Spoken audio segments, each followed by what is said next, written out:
Hello. Figured we'd do another vinyl update. It's been a while.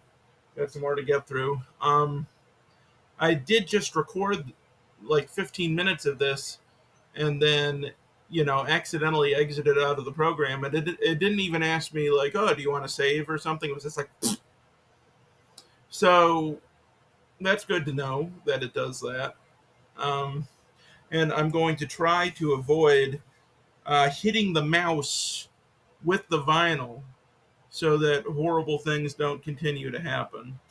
Um, but first of all, we got a couple random REM singles from their IRS days, Superman and Finest Work Song. Those are just cool collectible items, and I'm a big fan of IRS REM.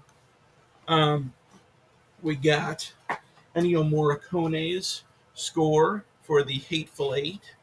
This is a very, very deluxe package. As you can see, there's a little note from Quentin up there, and this giant gatefold with all the all eight of them there. Two discs, and yeah, I mean it's a wonderful score. Loosely inspired by Morricone's work on The Thing, and it's just it was. Tarantino doesn't typically use composers for his movies. He typically just uses, previously existing music. But I thought bringing on Morricone for The Hateful Eight was a great idea. I think it worked beautifully. Okay, so let's see here. Maybe my favorite Frank Black solo album. Frank Black, also Black Francis from the Pixies. This is his second album, Teenager of the Year. Um, there's just so much wonderful stuff on here, like that run of like Speedy Marie and Headache and Sir Rockabye all in a row. It's great shit. And this one comes on two discs because it's a really long album, and they are both on white vinyl. Let's see here. We got Tea for the Tillerman. You gotta have Tea for the Tillerman. Just a wonderful record. I'm not that big of a fan of Wild World. I've always found Wild World to be like kind of smug, but the rest of it is great. I mean, Miles from Nowhere is great. Father and Son, and the title track is really pretty. This is a random Robert Pollard side project. Rip Van Winkle, just like a random lo-fi EP he did, which I enjoyed. I thought it was cool. Uh, Leo Kottke, you never heard him, does really beautiful guitar music, usually acoustic guitar music. You know, I'm mostly a fan of these gorgeous instrumentals he does, like Junebug and Machine Number Two, and what else is on here? Ice Miner. Oh, and he does a couple of good vocal ones on here. Like he does a cover of 8 Miles High that's cool, and Standing in My Shoes, that's a good one. I don't know. I like Leo. This dependable guy, and this is from that run. You know, what his fans would call like the best period of his career, where he was just releasing all these albums back to back that were all like really, really strong. That's a good one. Um, this is the latest Guided by Voices record, Nowhere to Go But Up. Um, I'm still kind of processing this record. It takes me a while with their albums, but this is actually like one of their most polished albums, and like the restraint on here is pretty crazy. It only has 11 tracks, which, if you know anything about GBV, that's kind of unusual. And yeah, it's a strong record. I just hit myself in the face. I know I'll like it more than I do now in like a year and a half. Nilsson Schmilsson. Um, I am still getting into Harry Nilsson. I still haven't heard everything, but I really like what I've heard, and I really enjoy this record. Just the fact that the same guy wrote Coconut and Jump Into the Fire is just crazy to me. And it's such a diverse album, and he does all of it just really well. It's really impressive. Um, and this one is on this nice yellow and white split vinyl. This is a mono version of Wild Honey by the Beach Boys. You know, if you don't know, Robert Pollard largely deaf in one of his ears, so he kind of hears everything in mono. So I think mono is the ideal way to hear the classic Beach Boys records. If you've never heard I'd Love Just Once to See You, big fan of that one, featuring this immortal line where Brian Wilson is he's doing the dishes and he's drying off the dishes, and his lady friend is far away, and he says, "I wish you were here to help me dry. When's the last time you baked me a pie?" So, you know, lyricism of the highest order, in my opinion. But it's just got super fun singles like Wild Honey and Darlin', and yeah, wonderful record. And you know, even if you don't like one of the songs, it's over in like 90 seconds. This thing is like 28 minutes. The first time I listened to it like 10 times through because it's like so easy to listen to. Another Frank Black record. This is a live album, Christmas, Christmas, Christmas.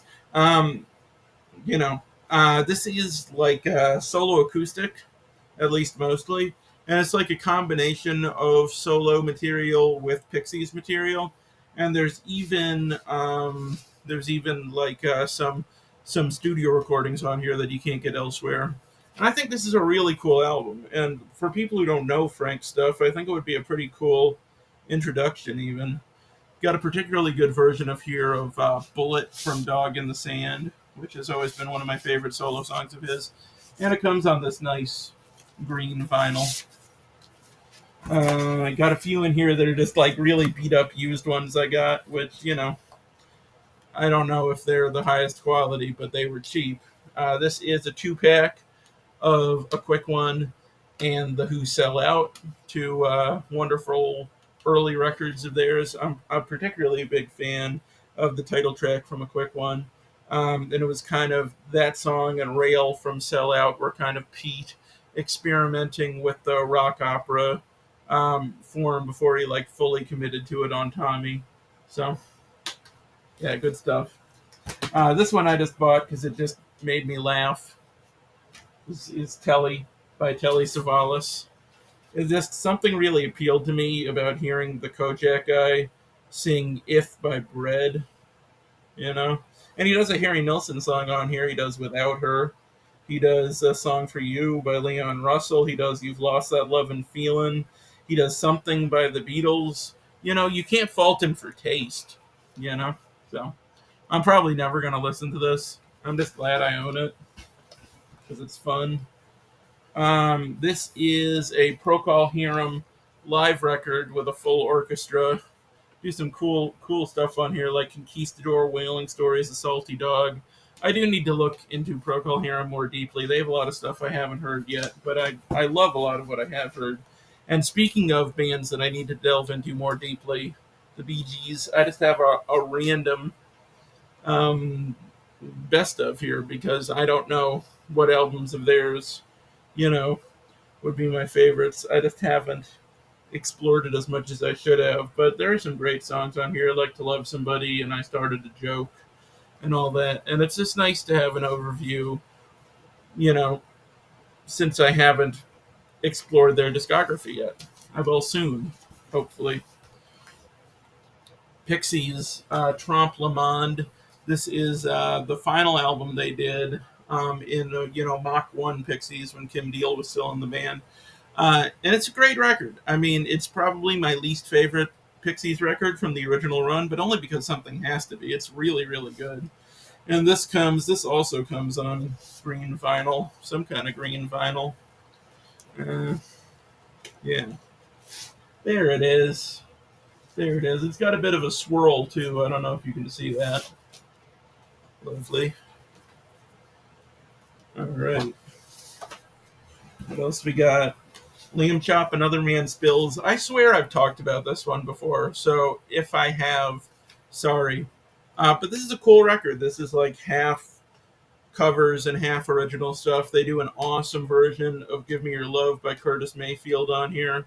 They also cover a number of songs by this guy, FM Cornog, who I don't know who that is, but he has a cool name, and I like the song, so I should probably do some FM corn nog research, and really cool gatefold on this one. Um, Beach Boys Today. This is an incredibly important record to me. This is one of my favorite records ever. I mean, if Smile doesn't count because they never technically finished it, this would be my favorite Beach Boys record. Um, I'm not going to delve into it too deeply now because I've been thinking that I would like to explore their discography in more depth. Maybe get on here and go through each of the albums one at a time because I really have a lot to say about them. But yeah, this is an absolutely gorgeous album and pretty like disquieting too if you pay attention to the lyrics. There's some weird shit going on this record, but very honest and very powerful stuff, I think. What else we got here? Back in Your Life by Jonathan Richman.